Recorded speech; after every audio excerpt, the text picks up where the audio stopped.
శాంతి. ఈరోజు మురళీ డేటు 16 మే 2024.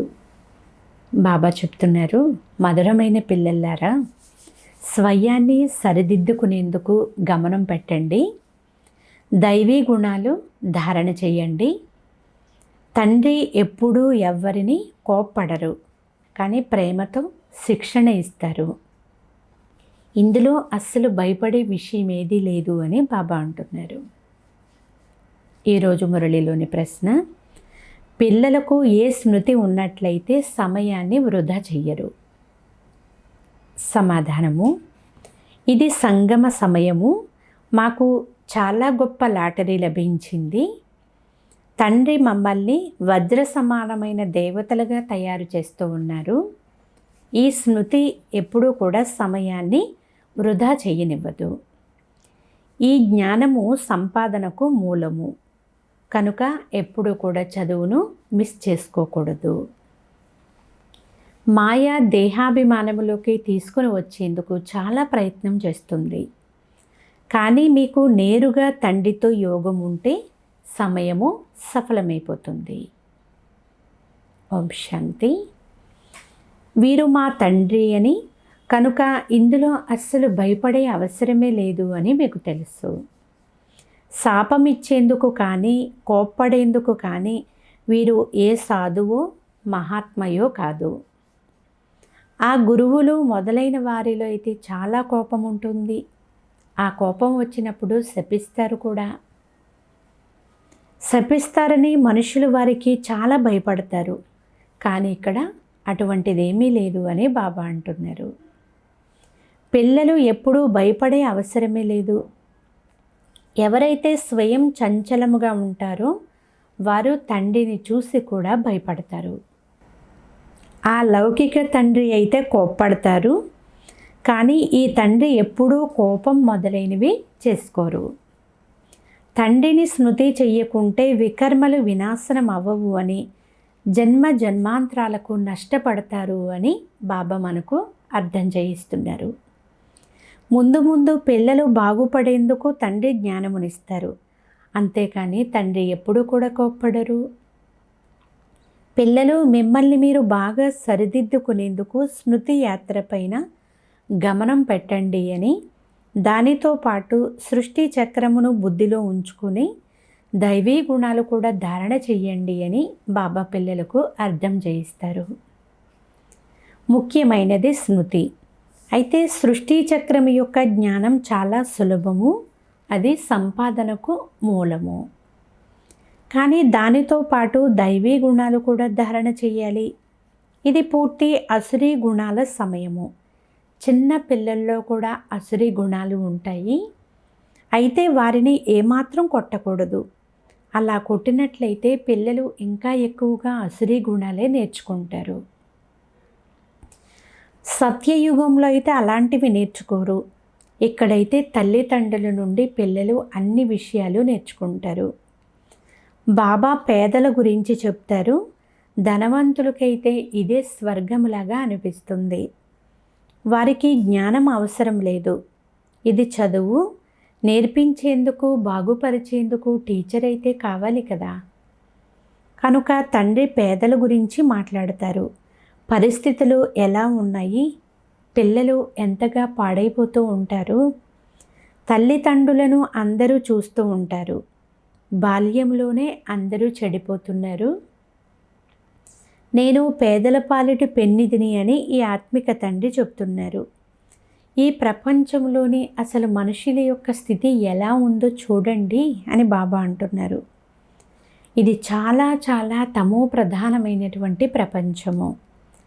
తమో ప్రధానతకు కూడా ఒక హద్దు ఉంటుంది కదా. కలియుగం మొదలై 1250 సంవత్సరాలు అయ్యింది. ఒక్కరోజు కూడా ఎక్కువ తక్కువ అవ్వదు. ఎప్పుడైతే పూర్తిగా తమో ప్రధానంగా అయిపోతుందో అప్పుడే కదా తండ్రి వస్తారు. తండ్రి చెప్తున్నారు, నేను డ్రామానుసారంగా బంధింపబడి ఉన్నాను. నేనైతే తప్పకుండా రావలసి వస్తుంది. ప్రారంభంలో ఎంతమంది పేదవారు వచ్చారు, అలాగే ధనవంతులు కూడా వచ్చారు. ఇరువురు కలిసే కూర్చునేవారు.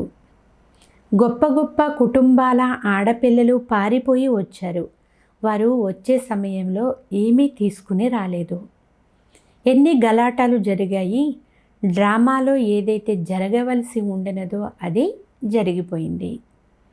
ఇలా జరుగుతుంది అని అసలు ఆలోచించనే లేదు. స్వయం బ్రహ్మాబాబా కూడా ఇలా ఎందుకు జరుగుతూ ఉంది అని ఆశ్చర్యపడేవారు. ఇతని చరిత్ర చాలా అద్భుతమైనది. ఇది కూడా డ్రామాలో రచింపబడింది అని బాబా అంటున్నారు.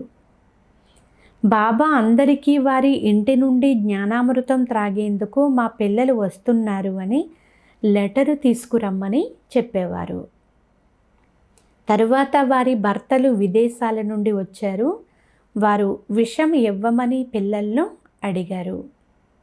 అందుకు పిల్లలు, మేము జ్ఞానామృతం త్రాగాము, విషాన్ని ఎలా ఇవ్వగలము అని అడిగారు. దీనిపైన వీరు పాడిన ఒక పాట కూడా ఉంది. దీనినే చరిత్ర అని అంటారు. శాస్త్రాలలోది కృష్ణుని చరిత్రగా వ్రాసేశారు. ఇది కృష్ణుని విషయం కాజాలదు. అయితే ఇది కూడా డ్రామాలో నిర్ణయించబడింది అని బాబా చెప్తున్నారు. నాటకంలో ఇవన్నీ జరుగుతాయి. ఇరువురు తండ్రులు మేమేమీ చెయ్యలేదు అని అది డ్రామా అని పరిహాసానికి చెప్తారు. చిన్న చిన్న పిల్లలే యజ్ఞంలోకి వచ్చేసారు. ఇప్పుడైతే వారు చాలా పెద్దవారైపోయారు. సందేశీ పుత్రికలు పిల్లలకు అద్భుతమైనటువంటి పేర్లు తీసుకుని వచ్చేవారు. వారి నుండి కొంతమంది పారిపోయారు కూడా. అంటే బాబా ఎవరికైతే పేరు మార్చారో, ఒక అలౌకిక నామాన్ని పెట్టారో, అటువంటి పిల్లలు కూడా ఈరోజు జ్ఞాన మార్గంలో లేరు. అంటే కొంతమంది పారిపోయారు. వారి పేర్లు లేనే లేవు. వారికి మళ్ళీ పాత పేర్లే కొనసాగుతాయి. అందుకే శివబాబా అంటారు, బ్రాహ్మణుల యొక్క మాల ఎప్పుడు కూడా తయారవ్వజాలదు అని. మీ వద్ద ఏమీ లేదు, మొదట మాల తిప్పుతూ ఉండేవారు. ఇప్పుడు మీరు మాలలోని మణులుగా అవుతారు. అక్కడ భక్తి ఉండదు. ఇది అర్థం చేసుకోవలసిన జ్ఞానము. అయితే ఇది 1 సెకండు జ్ఞానమే. వారిని జ్ఞాన సాగరులు అని అంటారు. మొత్తం సముద్రమునంతా సిరాగా చేసుకుని, అడవినంతా కలములుగా చేసుకుని వ్రాసినా సరే తరగనంత మహిమ శివబాబాకు ఉంటుంది. వారి జ్ఞానం అసలు పూర్తి అయిపోవడం అనేది ఉండదు. అయినా అదంతా 1 సెకండు స్థితిని తయారు చేసుకునేందుకు. అంటే పతితుల నుండి పావనముగా అవ్వడంలో చాలా శ్రమ ఉంది అని బాబా అంటున్నారు. స్వయాన్ని ఆత్మగా భావించి మీ అనంతమైన తండ్రినైనా నన్ను స్మృతి చేయండి. ఇందులో శ్రమ ఉంది, కానీ పురుషార్థం చేయించే టీచర్ అయితే ఉన్నారు కదా.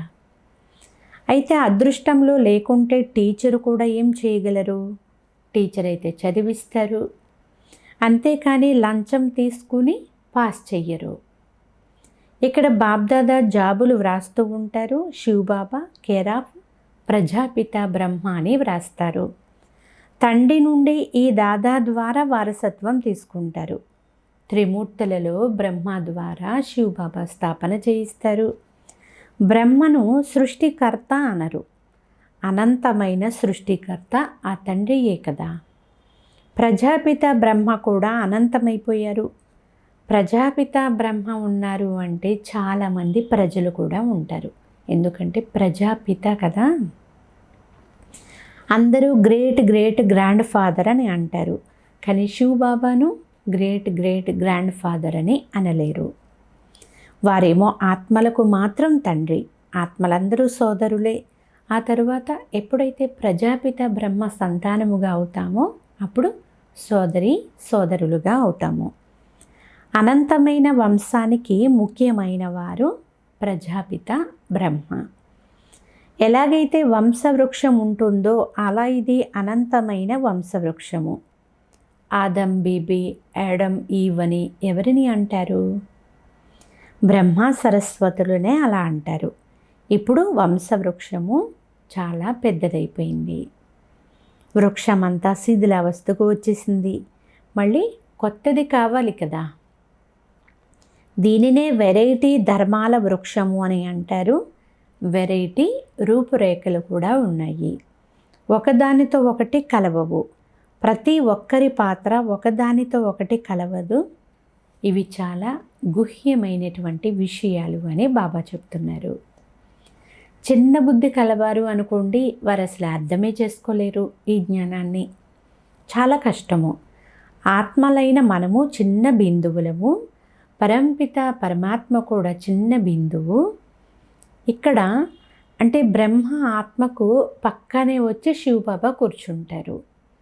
ఆత్మ చిన్నదిగా మరియు పెద్దదిగా అవ్వడం అనేది అస్సలు జరగజాలదు.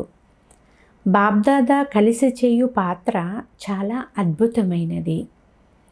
బాబా చాలా అనుభవం గల ఈ రథాన్ని తీసుకున్నారు. బాబా స్వయముగా ఇది భాగ్యశాలి రథము అని అర్థం చేయిస్తారు బ్రహ్మ తనువును. ఈ ఇల్లు లేక రథములో ఆత్మ కూర్చుని ఉంది. నేను ఇటువంటి తండ్రికి నా ఇంటిని లేక రథమును బాడుగకు ఇచ్చాను అంటే ఏమనుకుంటున్నారు అని బ్రహ్మబాబా చాలా నషతో చెప్తారు. అందుకే ఇతనిని భాగ్యశాలి రథము అని అంటారు. ఇందులో తండ్రి కూర్చుని పిల్లలైన మిమ్మల్ని వజ్రం వంటి దేవతలుగా తయారు చేస్తారు. ఇంతకుముందు ఇదేమీ అర్థమయ్యేది కాదు. పూర్తిగా తుచ్చబుద్ధిగా ఉండేవారు. ఇప్పుడు పిల్లలైన మీరు అర్థం చేసుకున్నారు కనుక మళ్ళీ పురుషార్థం కూడా మంచి రీతిగా చెయ్యాలి. సమయాన్ని వృధా చేయకూడదు. పాఠశాలలో సమయాన్ని వ్యర్థం చేస్తే పాస్ అవ్వలేరు కదా. తండ్రి మీకు చాలా పెద్ద లాటరీని ఇస్తారు. కొంతమంది రాజుల ఇంటిలో జన్మించారు అంటే మరి లాటరీ ఇచ్చినట్లే కదా బాబా. నిరుపేదల ఇంట్లో జన్మిస్తే దానిని లాటరీ అని అంటారా? ఇది అన్నింటికంటే పెద్ద లాటరీ. ఇందులో కొంచెము కూడా సమయాన్ని వేస్ట్ చేసుకోకూడదు అని బాబా అంటున్నారు. మాయతో మల్ల యుద్ధం జరుగుతుంది అని బాబాకైతే తెలుసు. క్షణక్షణము మాయ దేహాభిమానములోకి తీసుకొని వస్తుంది. మీ యోగం అయితే నేరుగా తండ్రి జతలోనే ఉంది. ఎదురుగా కూర్చుని ఉన్నారు కదా, అందువలన డ్రామానుసారము ఇక్కడకు రిఫ్రెష్ అయ్యేందుకు వస్తారు. నేను మీకు ఏదైతే అర్థం చేయిస్తానో దానిని ధారణ చెయ్యాలి అని తండ్రి చెప్తున్నారు. ఈ జ్ఞానము కూడా మీకు ఇప్పుడే లభిస్తుంది, తర్వాత ప్రాయలోపం అయిపోతుంది. ఆత్మలన్నీ శాంతిధామానికి వెళ్ళిపోతాయి. మళ్ళీ అర్ధకల్పం తర్వాత భక్తి ప్రారంభమవుతుంది. అర్ధకల్పము నుండి మీరు వేదశాస్త్రాలు చదువుతూ భక్తి చేస్తూ వచ్చారు. ఇప్పుడు మీరు తండ్రిని స్మృతి చేసినట్లయితే జన్మ జన్మాంతరాల వికర్మలు కూడా వినాశనమైపోతాయి అని ముఖ్యమైన విషయాన్ని ఇక్కడ తెలియచేయడం జరుగుతుంది. ఈ జ్ఞానము ఆదాయానికి మూలము. దీని ద్వారా మీరు పదమాపదం భాగ్యశాలురుగా అవుతారు. స్వర్గానికి అధికారులుగా అవుతారు. అక్కడైతే మీకు అంత సుఖమే సుఖం ఉంటుంది. మీకు స్వర్గంలో ఎంత అపారమైన సుఖం ఇచ్చానో గుర్తు తెచ్చుకోమని తండ్రి స్మృతినిప్పిస్తారు. మీరు విశ్వాధికారులుగా ఉండేవారు, మళ్ళీ అంత పోగొట్టుకున్నారు. మీరు రావణునికి దాసులుగా అయిపోయారు. ఇది రాముని మరియు రావణుని యొక్క అద్భుతమైనటువంటి ఆట. ఇది మళ్ళీ జరుగుతుంది. ఇది అనాదిగా తయారైన డ్రామా. స్వర్గంలో మీరు సదా ఆరోగ్యంగా ఐశ్వర్యవంతులుగా ఉంటారు. ఇక్కడ మనుష్యులను ఆరోగ్యవంతంగా చేసేందుకు ఎంత ఖర్చు చేస్తారు? అది కూడా ఒక జన్మ కొరకే. అర్ధకల్పము సదా ఆరోగ్యవంతంగా చేసుకునేందుకు మీకు ఎంత ఖర్చు అవుతుంది? ఒక్క పైసా కూడా ఖర్చు కాదు. దేవతలు సదా ఆరోగ్యంగానే ఉంటారు కదా. మీరు ఇక్కడకు సదా ఆరోగ్యంగా అయ్యేందుకు వచ్చారు. ఒక్క తండ్రి తప్ప ఇతరులెవ్వరూ కూడా అందరినీ ఆరోగ్యవంతులుగా తయారు చేయలేరు. మీరిప్పుడు సర్వగుణ సంపన్నులుగా అవుతూ ఉన్నారు. ఇప్పుడైతే మీరు సంగమ యుగంలోనే ఉన్నారు. తండ్రి మిమ్మల్ని నూతన ప్రపంచానికి యజమానులుగా చేస్తున్నారు. డ్రామా ప్లాన్ అనుసారముగా ఎంతవరకు మీరు బ్రాహ్మణులుగా అవ్వలేరో అంతవరకు దేవతలుగా అవ్వజాలరు. పురుషోత్తమ సంగమ యుగంలో తండ్రి ద్వారా పురుషోత్తములుగా అయ్యేందుకు రానంత వరకు దేవతలుగా అవ్వలేరు. అచ్చా, ఈరోజు బాబా ఆత్మిక డ్రిల్ కూడా నేర్పించారు, జ్ఞానము కూడా వినిపించారు, పిల్లలను అప్రమత్తం కూడా చేశారు. అజాగ్రత్తగా ఉండి పొరపాట్లు చెయ్యకండి, తప్పుడు మాటలేమి కూడా మాట్లాడకండి, శాంతిగా ఉండండి, తండ్రిని స్మృతి చేయండి. అచ్చా, మధురాతి మధురమైన అపురూపమైన పిల్లలకు మాతాపిత బాప్దాదాల ప్రియ స్మృతులు మరియు గుడ్ మార్నింగ్. ఆత్మిక పిల్లలకు ఆత్మిక తండ్రి నమస్తే. ఆత్మీయ తండ్రికి ఆత్మీయ పిల్లల యొక్క ప్రియ స్మృతులు గుడ్ మార్నింగ్.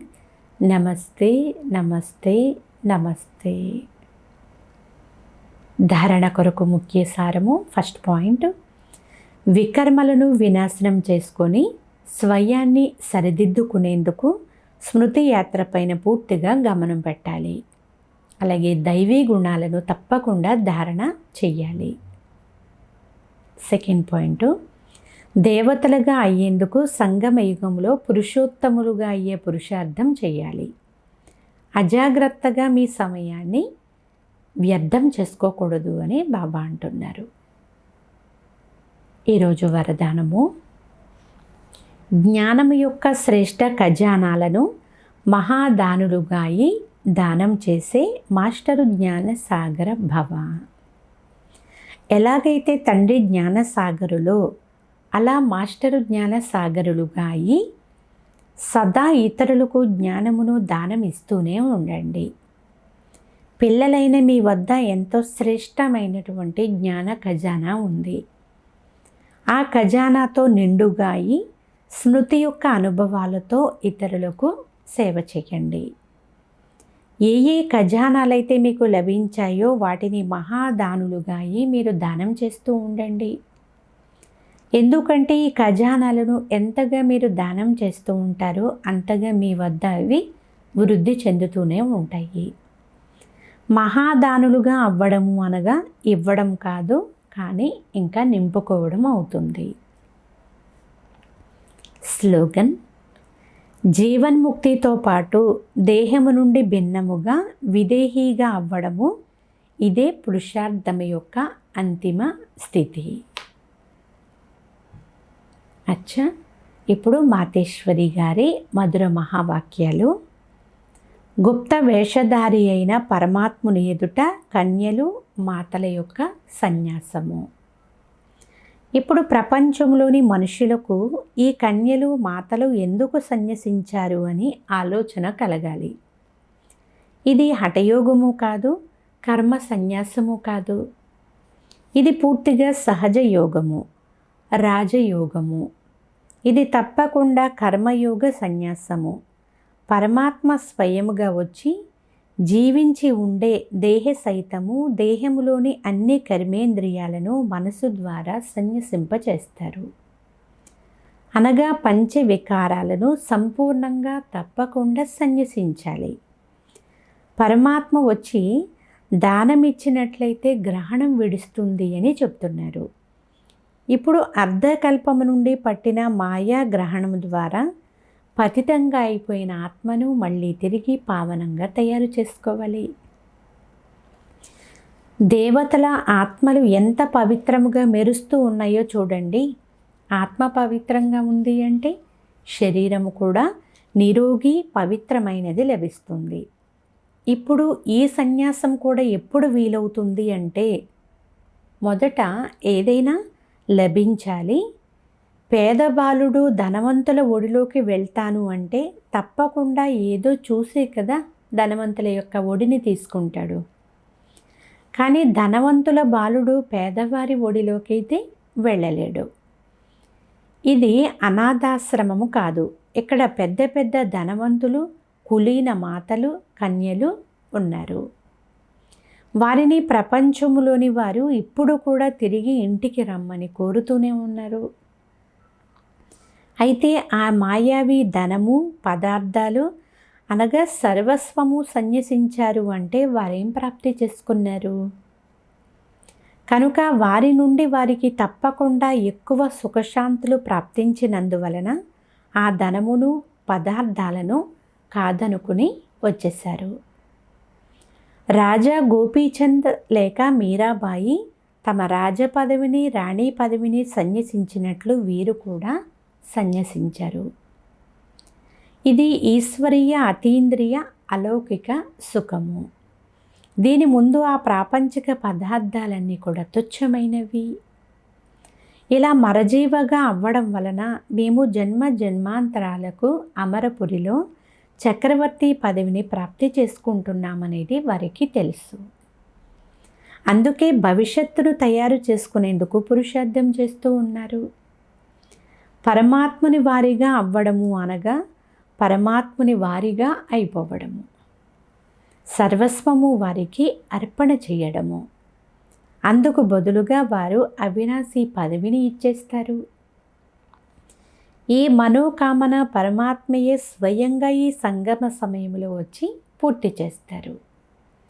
ఎందుకంటే వినాశ జ్వాలలో తనువు, మనసు, ధనములు సహితంగా అన్నీ తప్పకుండా భస్మమైపోతాయనేది వారికి యథార్థముగా తెలుసు. అందువలన పరమాత్ముని కార్యంలో ఎందుకు సఫలం చేసుకోకూడదు? అంతా వినాశనం అవుతూ ఉంటే మేం మాత్రం తీసుకుని ఏం చేసుకోవాలి? ఈ రహస్యాన్ని కూడా అర్థం చేసుకోవాలి. సన్యాసుల వలె, మహామండలేశ్వరుల వలె మనం ఇక్కడ కూర్చోరాదు. అయితే ఈశ్వరార్థం బీజము నాటడం వలన భవిష్యత్తులో అక్కడ జన్మ జన్మాంతరాలు వీరి వారిగా అంటే బ్రహ్మవారిగా అవ్వడము ఇది గుప్తమైనటువంటి రహస్యము. ప్రభువైతే దాత కదా, 1 ఇచ్చి 100 పొందండి. అయితే ఈ జ్ఞానంలో మొదట చాలా సహనం చేయాల్సి ఉంటుంది. ఎంత సహనం చేస్తారో అంతిమంలో అంత ప్రభావం కూడా తప్పకుండా వెలువడుతుంది. అందువలన ఎప్పటి నుండి పురుషార్థం చేయండి. అచ్చా. ఓం శాంతి.